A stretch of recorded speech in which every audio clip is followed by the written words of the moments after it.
Increasing the standard annual leave from 4 weeks to 5 weeks is being pushed by some of Australia's major workers' unions. Jonathon Woolfrey is a human resources expert and managing partner at Talenting.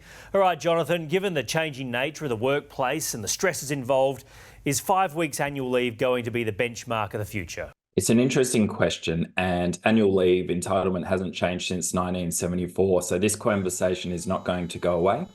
There's a big push and many organisations are going down this path. I think it is starting to look like it will be the standard for organisations moving forward. Some big employers are already doing this 5 weeks. Why would they make the change without any legal obligation? They absolutely are. And many organisations offer more than the minimum legal entitlements for a whole range of reasons.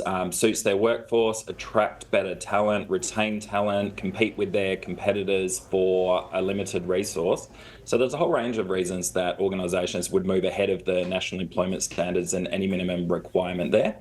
Normally they get a benefit from that, and normally it's a positive thing for their bottom line, essentially.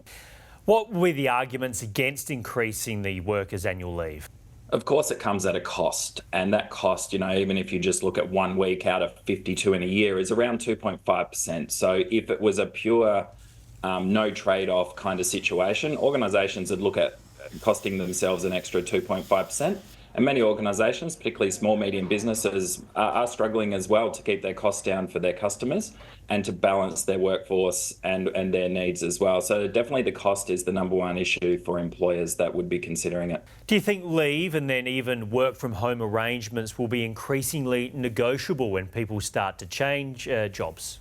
Absolutely, and we see it in the practice of human resources that I get good insight into. I see it a lot. Many people look at changing jobs or accepting new positions based on the workplace flexibilities that are offered to them. They'll often forgo less salary if there's more flexible working arrangements, if they're allowed to work hybridly, and yes, if they're provided extra annual leave. So we are seeing employees increasingly so, and this looks to continue into the future, looking for those flexibilities that meet their personal work-life balance situations, and putting them really right near the top of their priorities when they're looking at changing or even staying in an existing role. Jonathon Woolfrey, HR expert from Talenting, thanks for your time this afternoon.